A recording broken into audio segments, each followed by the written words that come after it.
আমি কৃষক হইয়া যে লক্ষ লক্ষ কোটি কোটি মানুষের ক্ষতি করলাম, আমি ব্যবসায়ী হইয়া যে কোটি কোটি মানুষের জীবন ধ্বংস করলাম, আমি মা হইয়া আমার সন্তানের জীবন ধ্বংস করলাম, এবং আমি নিজে অতিরিক্ত খেয়ে এবং সাবধানতা অবলম্বন না করে আমি যে অতিরিক্ত খাইলাম, আমি নিজেকে ধ্বংস করলাম।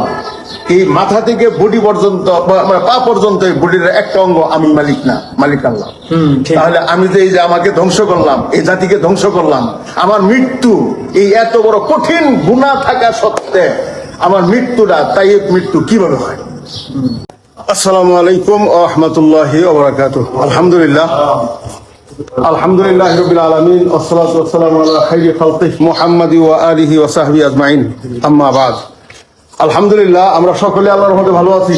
আলহামদুলিল্লাহ। আল্লাহ পাক আমাদেরকে এবং আমাদের যত মুমিনা দুনিয়াতে আছে সকলকে আল্লাহ পাক উত্তম থেকে উত্তম ভাবে সিহাত ইফাত আফিয়াতের সাথে ভালো রাখুক, সবাই আল্লাহুম্মা আমিন। আল্লাহুম্মা আমিন। আমরা গতকালকে ঢাকা আমাদের জেকে লাইফস্টাইল এর প্রধান আমাদের স্যারের কাছে আমরা গিয়েছিলাম। আসলে উনি তো দীর্ঘ 2.5 ঘন্টা কথা বলছেন, 3.5 ঘন্টা 3.5 ঘন্টা কথা বলছেন একাধারে। তা ওই সকল কথা তো আর এখন আমাদের পক্ষে বলা সম্ভব না, সবকিছু আমাদের মনেও নেই। জি। কিন্তু এখানে মূল বিষয়টা যেটা স্যার বলছেন, ওই মূল বিষয়টা আমি আমার ব্যক্তিগত সিস্টেম দিয়ে বলি। আমার পেটের সমস্যা এবং কঠিন সমস্যা।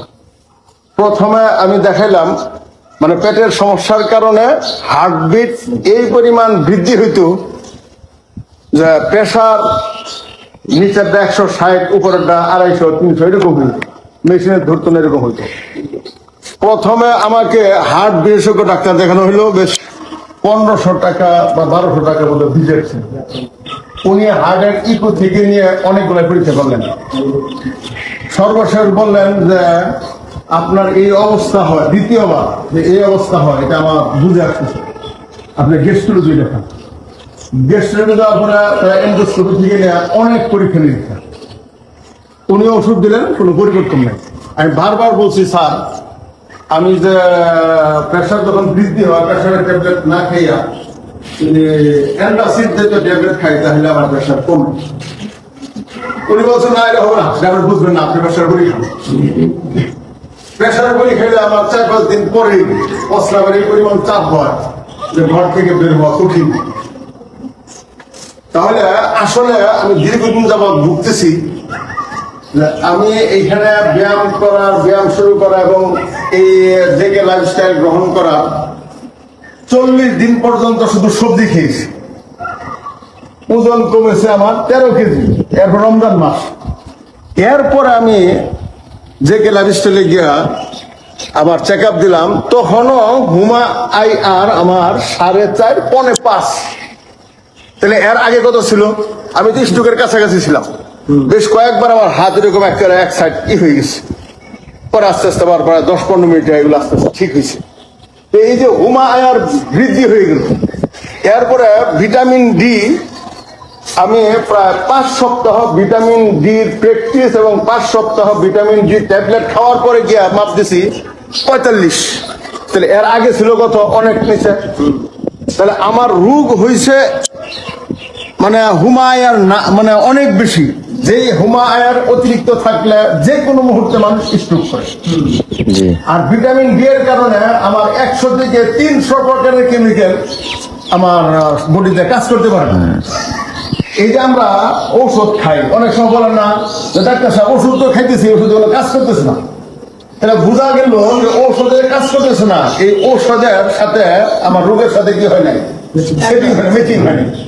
তাহলে কালকে আমাদের ডাক্তার সাহেব, আমাদের সার্জন বলছেন, কথা এটাই বলছেন, যারা ডায়াবেটিস, এরা রক্তের বা ট্যাবলেট খাওয়ার পরে রক্তের সুগারটা কমে, কিন্তু আমার যে কোর্সগুলো যে বন্ধ, এই কোর্সগুলো বন্ধ থাকার কারণে আমার ভিতরে যে ইনসুলিন রেজিস্ট্যান্ট হচ্ছে, ইনসুলিনটা জায়গা মতো পচতেছে না, এই চিকিৎসা কে করি? মানে আমার যতটুকু বুঝে আসে যে আমি কালকে মানে যে অবস্থাটা সর্বশেষ বুঝছি, সেটা আমি একটু কয়েক মিনিটে বলে ফেলাই। উপরে পানি, এই সাইডে নিচু এলাকা, ছিদ্র দিয়ে যদি উপর থেকে বিশাল বড় একটা বাঁধ, এই বিশাল বড় একটা বাঁধ বা রাস্তা, ওদিক থেকে ছিদ্র হইয়া যদি নিচে পানি আসে, আর আমরা যদি ওই নিচের দিক দিয়ে আটকাবার চেষ্টা করি, তাহলে অল্প সময়ের জন্য বন্ধ থাকবে, আটকে থাকবে। কিন্তু উপরের তবে এক সময় আগে তো এক জায়গা দিয়ে বের হইতো, এখন শত শত জায়গা দিয়ে পানিটা বের করছে।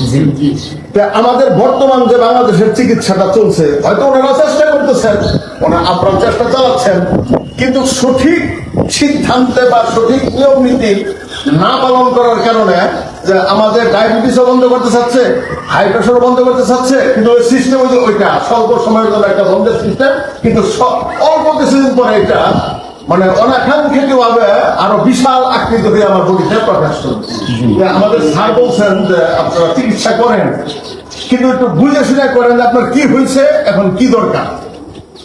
আলহামদুলিল্লাহ, এই আমি এই হুমায়ুন নিয়ে টেনশন করি না এই কারণে যে আমি যখন চেক আপ করছি তখন আমার আসলে ছাড়ে থাকে। তাহলে এর আগে আমি ব্যায়াম করলাম 40 দিন পর্যন্ত, না খেয়ে থাকার পরে 13 কেজি করলো। ওই সময় হুমায়ুন যদি আমি করতাম তাহলে আমার বাসাইছে চিন্তা কেন আমি ওইটা সময় কিছু করবি, এই হলে মানুষ যে কোনো সময় কিছু করতো। আল্লাহ আসলে আমাদের এই যে পরিচালক, ওনার পরামর্শে আমি আলহামদুলিল্লাহ এই কঠিন অবস্থা থেকে আল্লাহ আমাকে হেফাজত করছেন। আর গত 1.5 মাস আমরা এখানে ওনাদের চিকিৎসা গ্রহণ করার পর এবং নিয়মিত ব্যায়াম আমি একদিন ছাড়িনি আলহামদুলিল্লাহ। ব্যায়াম করার কারণে আমাকে টার্গেট দেওয়া হয়েছিল যে হুমায়ুন কমাস কম 3-এ আসতে হবে। ডাক্তার সাহেব বারবার বলছেন যে আপনি এই হুমায়ুন যেন 3-এ আসে, চিন্তা অবশ্যই মাথায় রাখতে হবে। আর বলছে যে মন্দ চর্বি টিজি না, এটা যেন কমাস কম 20 বা 30 যেন কমে। আলহামদুলিল্লাহ গতকালকে আমি টেস্ট করে দেখি হুমায়ুন আমার 1.5 কমে গেছে, 170 কমে গেছে। আর ওই টিজি এটা অনেক কমছে, এটা উনি আশ্চর্য হয়ে গেছে কিভাবে আপনি কমান নেন। কিন্তু একটা হইলো যে আমার যে শরীরে ভালো চর্বির দরকার ওইটা তেমন একটা বৃদ্ধি হয় নাই, হালকা বৃদ্ধি হয়েছে। আলহামদুলিল্লাহ যে খারাপটা তোমার কমছে। এই জন্য মানে আমি যে চিকিৎসা করতেছি আমি নিজে বুঝতেছি যে আমার এই পরীক্ষা নিরীক্ষার কারণে আমি বুঝলাম যে আমার সমস্যাটা কোথায়, আমার চিকিৎসা এবং চেষ্টাটা হচ্ছে কোথায়, এখন একটু ঠিক মতো আলহামদুলিল্লাহ। এবং আমার ঘুম, খাবার দাবার, কালকে দাওয়াতে গেছিলাম, খাবোই না এরপরেও মোটামুটি মানে সেফে থাকতে হবে। এই খাবার দাবারটা সেফ, কারণ কি কালকে স্যার একটা কথা বলছেন যে আমরা নিজে এইভাবে প্রয়োজনবিহীন এবং ইচ্ছার বাহিরে অতিরিক্ত খাবারের কারণে আমি যে নিজেকে ধ্বংস করতেছি।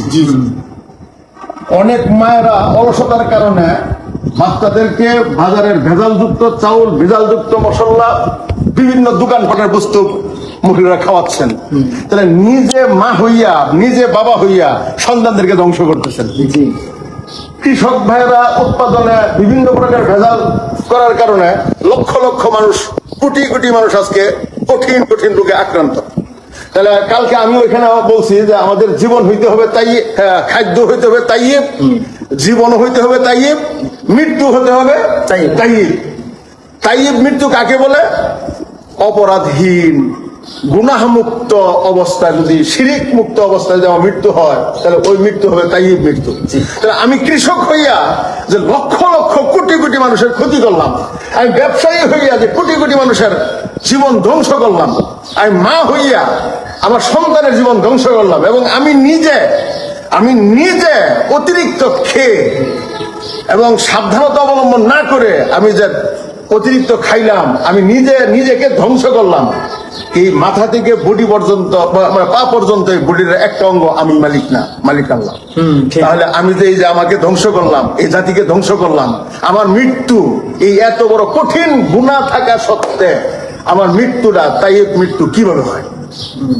তাহলে এই জন্য আমরা সর্বোপরি ইনশাল্লাহ চেষ্টা চালাবো যে আমাদের খাদ্য কিভাবে তাইয়িব হয় এবং আমাদের জীবনটা কিভাবে তাইয়িব হয়। তাইয়িব জীবন মানে অসুস্থ, পবিত্র এবং আনন্দময় জীবন। এটি তফসিলে পরিষ্কার লেখা, আনন্দময় জীবন হলো সুস্থ জীবন। এই জন্য আলহামদুলিল্লাহ আমরা এই তিনটা জিনিস খুব খেয়াল করব এবং আমরা যথাসম্ভব ইনশাল্লাহ 2 মাস বা 2.5 মাস পরে আবার ইনশাল্লাহ ঢাকাতে যাব ইনশাল্লাহ। এর ফাঁকে যদি কেউ প্রয়োজন মনে করেন তাহলে আমাদের রুহুল আমিন ন্যাচারাল হেলথ সেন্টারের পরিচালক রুহুল আমিন সাহেবের সাথে আপনারা যোগাযোগ করতে পারেন। বাকি আমরা একসঙ্গে যাব কমপক্ষে 2 থেকে 2.5 মাস পর। স্যারের পরামর্শ এটাই যে প্রতি মাসে আসলে হয়তো অনেকের উপরে চাপ পড়ে, এই জন্য আমরা নিজেরা প্রস্তুত রাখবো এবং আমরা যে পরীক্ষা নিরীক্ষা করবো। অনেকে কালকে আমি বলতে শুনছি ডাক্তার তো ভিজিট নেয় না, ওষুধও দেয় না, কিন্তু ওই পরীক্ষা নিয়ে কামাই করে খাওয়া, এই কথাটা একটু আমি শুনছি। এই জন্য আমি আজকে আপনাদের কাছে পরিষ্কার করে দিই যে আজকে বাংলাদেশে নাম বললাম না, বিভিন্ন ক্লিনিকে যে পরীক্ষা নিরীক্ষার রিপোর্ট যেটা যিনি করেন বা রক্তের রিপোর্টটা যিনি দিবেন বা যে কোনো পরীক্ষা নিরীক্ষার রিপোর্টটা যিনি দিবেন উনি ময়মনসিংহ, উনি সপ্তাহে একদিন ওনার কাজে যান। আমাদের যে কোনো স্থানে আমি বলি ওইখানে যায়, সেটা 1 সপ্তাহের কতগুলো কাগজ হতে পারে উনি দস্তখত দিয়ে আসেন। আর এই পরীক্ষা করে সাধারণ কোনো একটা মানে একবারে সাধারণ ব্যক্তি যারা সামান্য একটু এই টেকনোলজির ব্যাপারে সামান্য জ্ঞান অর্জন করছে এরা এই রিপোর্টগুলো দেয়। তাহলে আমাদের যে এই রিপোর্টগুলো যদি সর্বোচ্চ পারদর্শী ব্যক্তির কাছে আসে তাহলে ওই রিপোর্টের মূল্য অবশ্যই বেশি হবে, টাকাও বেশি দিতে হবে। মেশিনগুলো, হ্যাঁ মেশিনেও কালকে আমরা দেখে আসছি মেশিনের অবস্থা, যে ওইখানে অবস্থাটা কি ধরনের মেশিন এটা দেখে আসছি আলহামদুলিল্লাহ। আমি সর্বশেষ আপনাদেরকে একটা জিনিস বলি তাহলে বুঝতে সহজ হবে যে এই যে আমাদের খাদ্য আমরা যে খাই, আমরা যদি এখন জেকে লাইফস্টাইল যারা ফলো করতেছি, আমাদের 1 নম্বর কাজ হলো কি করা, মানে অর্গানিক খাদ্য, একবারে প্রাকৃতিক, যেটা আল্লাহ প্রদত্ত খাদ্য, মানুষের সাথে এর যে সংমিশ্রণ হয় নাই, কোনো কিছু করেন নাই, এরকম খাদ্য আমাদের খেতে হবে। আচ্ছা, এই খাদ্য খেতে হলে আগেই প্রস্তুতি নিতে হবে যে 50 টাকার জিনিস আমাকে অবশ্যই 200 থেকে 250 টাকায় ক্রয় করতে হবে। কেন? আমি একটা লাউ গাছ লাগাইলাম, এর মধ্যে অতিরিক্ত যে পরিমাণ সার বিষ লাগে ওই পরিমাণ সার বিষ দিলাম, লাউ হবে কমাস কম 50টা। এই 50টা লাউ যদি আমি বিক্রি করি তাহলে 50 টাকা করে বিক্রি করতে গেলে তাহলে 5 5 25, 2,500 টাকা। আর আমি এই লাউ গাছটাকে যদি অর্গানিক ভাবে গোবর দিয়া এবং বিষের পরিবর্তে আমি দিলাম পদ্মকরেন্সির রস অথবা নিম পাতার রস অথবা মেহগুনি গাছের যে ফলটা অনেক তিতা হয় এটা দিলাম, তাহলে পোকার আক্রমণ থাকবেই, কিছু কম থাকবে, ফলনও কম হবে, লাউ হবে 10টা। তাহলে 10টা যদি আমি 50 টাকার বিক্রি করি 500 টাকা, তাহলে 2,000 টাকা যেমন নাই। কথা বুঝে আসলো কিনা? তাহলে আমরা ইনশাল্লাহ নিজেরাই এইগুলা করার চেষ্টা করব এবং ওই যে 50টা যে বিক্রি হচ্ছে 50 টাকা করে, আমাদেরকে ওই 10টাই কিনতে হবে ওই রেটে, 2500 টাকা রেট। হ্যাঁ 2500 টাকা রেটে আমাকে কিনতে হবে। না হয়তো আমি এই অল্প টাকা দিয়া অর্গানিক চাইবো আর আমি আপনাকে আমার 2,000 টাকা গচ্ছা দিয়া আপনাকে অর্গানিক খাবার দেবো, এটা তো আমার পক্ষেও সম্ভব না, আপনার পক্ষেও সম্ভব না। এইটা দিয়েই বুঝেন যে মানে আমাদের ভবিষ্যৎটা কি। এই জন্য আমার ভাইরা যারা আমার কথা শুনতেছেন, আমরা দেখতেছি আমাদের জীবন ধ্বংস আর আমাদের সন্তানদের জীবন ধ্বংসের পথে। আজকে যে সন্তানটা ভূমিষ্ঠ হচ্ছে, আজকে যে সন্তানটা আমার বাংলাদেশে ভূমিষ্ঠ হচ্ছে, হিরোশিমার মতো কোনো না কোনো কঠিন রূপ নিয়ে সে ভূমিষ্ঠ হচ্ছে। এই সন্তানের ভবিষ্যৎ নিরাপদ না। এই জন্য আমরা যেন নিরাপদ আমাদের জাতি, আমাদের পৃথিবী করতে পারি। আল্লাহ পাক আমাদেরকে তৌফিক দান করুক। আসসালামু আলাইকুম ওয়া রাহমাতুল্লাহি ওয়া বারাকাতুহু।